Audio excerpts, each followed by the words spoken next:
Okay, my friends, family, and wonderful TikTokers, I have this letter finally that I've redacted everything that I think they said is personal information. I don't know what you can do with that print, but that's my thumbprint.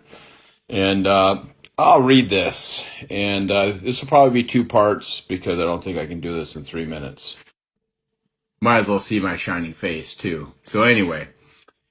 So this is to the Office of the Chief Counsel, because I only talk to attorneys. I don't mess around with freaking counter trolls or anybody that's not at the top. But this is a notice for some letters I got, five of them. I thought it was three for $70,000 in combination. Look backwards at my videos, you'll see the actual extortion letters. So here it goes, I am in reception of the above unsigned reference notices of extortion of something as a tender in payment for the alleged debts.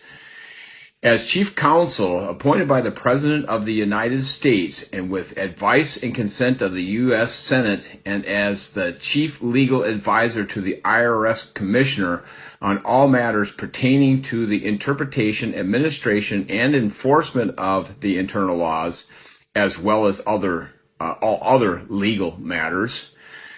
The Chief Counsel is to provide legal guidance and interpretive advice to the IRS, Treasury, and to taxpayers. I am also noting your mission to serve America's taxpayers fairly and with integrity by providing correct and impartial interpretation of the Internal Revenue laws, along with the highest quality legal advice and representation for the Internal Revenue Service. This is where I took this off their mission statement for it's right on their website. So I just utilize tools. I mean, why invent something when everything's there for you? I continue with, among the 7 extortion notices, I find an ambiguous sum due on each of them. Is the reason I am contacting your office, as I had done in 2017 and 2018.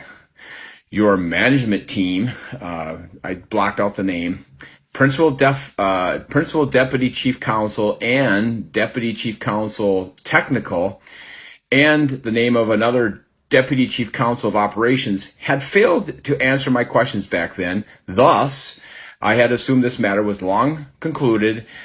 I'm including a copy of the 5 letters I had originally sent to your management team for your review. Part 2 coming next. There we come, part 2. Anyway, so last paragraph, very short. Also, I'm enclosing copies of the extortion notices to which I have no idea what thing I am to use as tender in payment of these debts to the state.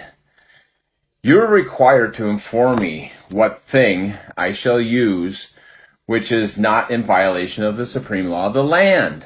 Furthermore, you are required to advise your staff that this matter is accepted as settled in full, as it is an impossibility of law to tender in payment in anything to the state in direct violation of the supreme law of the land, including in violation of my inherent right to due process of the law,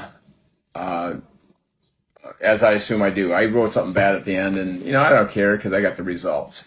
And then, of course, I CC'd this to the IRS commissioner and then I CC'd it to the U.S. Attorney General, who is the one that's got to write the indictment. And for those that don't understand or want to hear why I do things certain ways, this is basically my evidence file for when they come knocking on the door, because these people say, what if this doesn't work? For me, it always works, so I don't have what if. I just do this to because it's just fun. It's fun for me to mess with people that have an oath. If you have an oath, you're in trouble. I'm gonna drag you across this country like you wish you never were.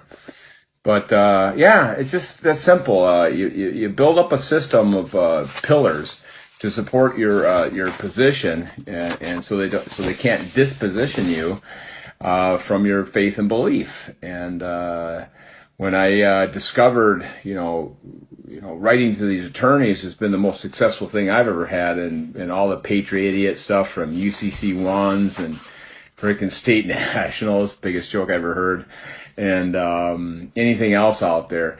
It's just, it's been 15 years of just biting the tongue and trying not to scream out loud because of the idiocracy of the gurus out there that are for-profit gurus, especially. Anybody that's for-profit, is selling information is somebody I would never trust. I highly advise somebody else never to trust them. But it's up to you. If you feel you got to pay for your inability to create, then yeah, of course, pay these guys. But I don't anymore. I never have. I never have ever spent any money on anybody ever, anywhere, anytime. But yeah, so if y'all get some questions, just show me some times that you'd like me to do some lives, and I will throw out as much as I can in explanation and try to keep it